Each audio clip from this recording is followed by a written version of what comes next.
A'udhu billahi minash shaitanir rajim, bismillahir rahmanir rahim. Mes chers frères et sœurs, assalamu alaikum wa rahmatullahi wa barakatuh. Dans la sourate Yusuf, verset 111, il est écrit لَقَدْ كَانَ فِي قَصَصِهِمْ عِبْرَةٌ لِأُولِي الْأَلْبَابِ. Dans leur récit, il y a certes une leçon pour les gens doués d'intelligence. Aujourd'hui, nous allons regarder une histoire de notre sixième imam, alayhi salam. Nous allons regarder dans cette histoire l'ostentation, c'est-à-dire le fait de vouloir montrer aux gens la conséquence de cette action sur un des compagnons de l'imam, et nous allons discuter de l'ostentation. Quelles sont les conséquences de l'ostentation et quelles sont donc aussi les réponses que nous pouvons apporter, c'est-à-dire les actions que nous pouvons effectuer pour nous débarrasser de ce vice. L'histoire est comme suit. Sufyan Thauri passait par le Masjid al-Haram et a vu le sixième imam qui portait de beaux habits raffinés. Il s'est dit, par Dieu, j'irai le rappeler à l'ordre. En s'approchant de l'imam, il dit, ô fils du prophète de Dieu, par Dieu, vous vous êtes revêtu d'habits que jamais ni le prophète, ni Ali, ni aucun de vos pères n'avait porté. En entendant cela, l'imam lui dit, durant l'époque de notre saint prophète, le peuple était troublé par la pauvreté et l'affliction. Ensuite, cela a changé pour le mieux. Sache que de tous les habitants de ce monde, ceux qui méritent le plus les fruits de l'abondance, de la facilité et du confort sont les vertueux. Ensuite, il récita le verset. Dit, qui a interdit les parures qu'Allah a fournies à ses serviteurs ainsi que les bonnes nourritures?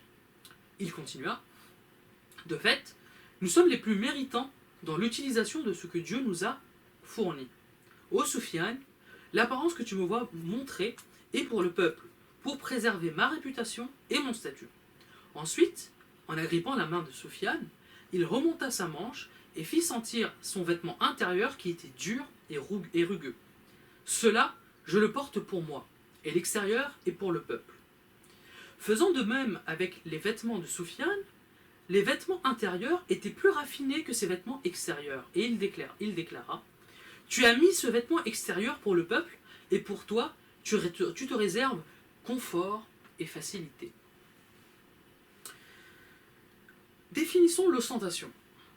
L'ostentation, c'est le fait d'effectuer des actions ou de prononcer des paroles en ayant pour intention de montrer à un auditoire ou à une audience que nous possédons une qualité ou que nous possédons un bien. Donc, l'intention de l'ostentation, c'est de montrer à tout le monde que nous possédons quelque chose, quand bien même nous le posséderions peut-être finalement pas en vérité. Il y a deux vices sous-jacents à l'ostentation.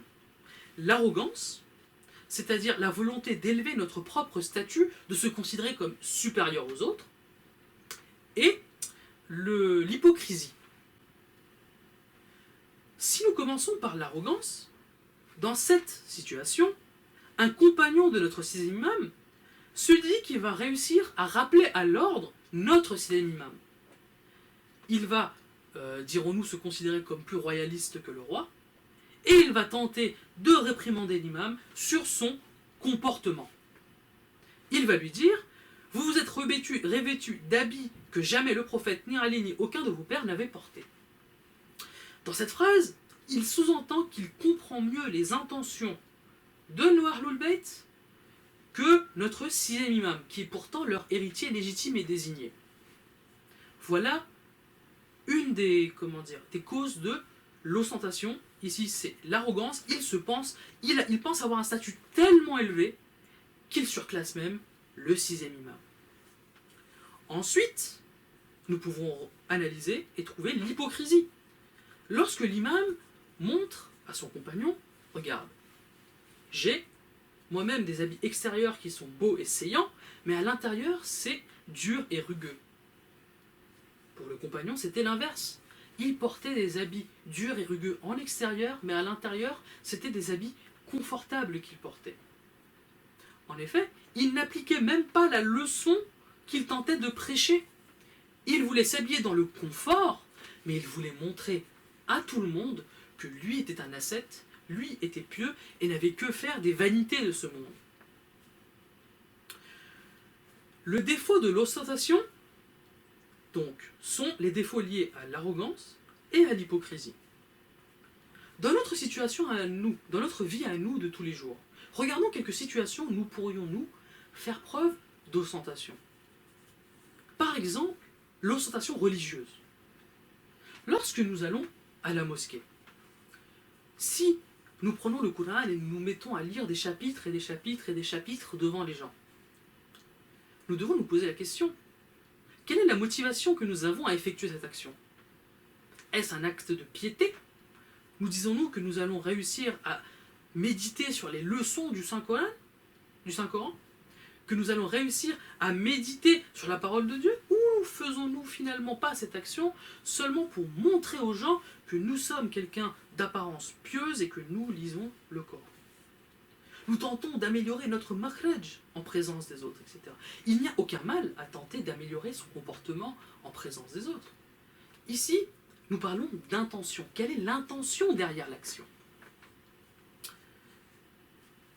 Shaitan, c'était un serviteur de Dieu.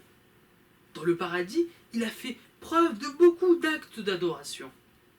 Mais quelles étaient finalement les intentions derrière ces actions? Lorsque le vrai test arriva, et que Dieu lui dit de s'agenouiller devant Adam, sa vraie nature se révéla, et il, se sentant supérieur à Adam, il refusa d'obtempérer et d'obéir à son Seigneur. Alors qu'avant, c'était un serviteur pieux de son Dieu, tout du moins en apparence. Rappelons-nous, pour lutter contre l'ostentation, du jour du jugement. Nous pouvons peut-être faire, produire un jeu d'acteurs acceptable. Les gens vont croire en notre dévotion, les gens vont croire en notre richesse, les gens vont croire en nos vertus morales. Mais il y en a un qui ne sera pas dupé, c'est Dieu. Effectivement, si nous faisons montre d'ostentation, quelque part nous ne craignons pas la rétribution divine, quelque part nous n'avons pas peur du jour du jugement, où la question nous sera posée, où nous serons interrogés sur nos actes. Quelle est la raison pour laquelle nous avons effectué ces actions? Non pas pour Dieu, mais pour les gens qui regardent. Et nous n'aurons certainement pas la récompense de ces actions. Pour combattre l'ostentation, l'introspection est importante. Un piège, cependant, dans lequel nous pourrions tomber, et je tiens à le préciser, c'est nous dire que cette action que nous allons effectuer, cette bonne action, ce sera finalement que de l'ostentation. Nous n'effectuerons cette action finalement que pour le montrer aux gens, autant ne pas la faire. C'est un piège de Shaitan ici. Nous devons remettre en question l'intention que nous avons lorsque nous effectuons des actions. Réfléchir à nos actions. Pourquoi est-ce que nous prions? Pourquoi est-ce que nous jeûnons?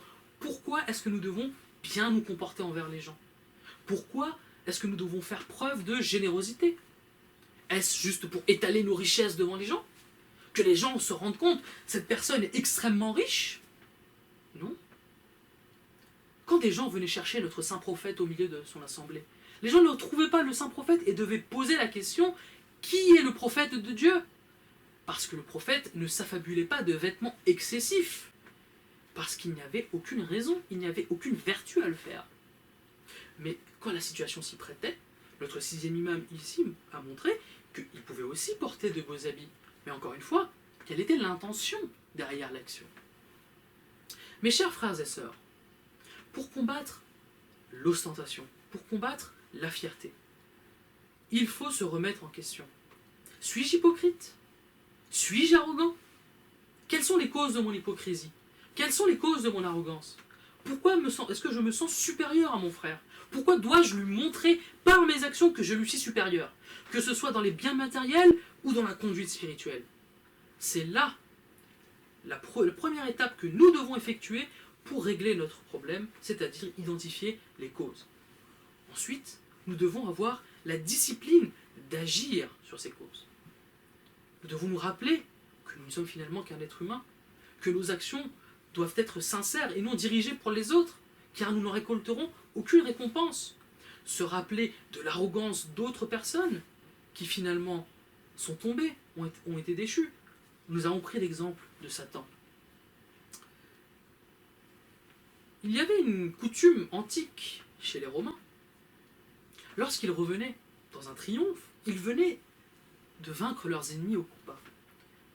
Lorsqu'ils se promenaient dans leur parade sur leur char, un esclave était là et susurrait à ces dictateurs romains: tu n'es qu'un homme et tu mourras un jour. Effectivement, il n'était pas musulman, mais c'est peut-être, ici, un bon exemple. Se rappeler que nous ne sommes que des hommes, que nous mourrons un jour, que nous aurons des comptes à rendre. Ce faisant, si nous avons cette discipline, si nous avons cette introspection, Inch'Allah, nous éviterons les affres de l'ostentation. Wassalamu alaikum wa rahmatullahi wa barakatuh.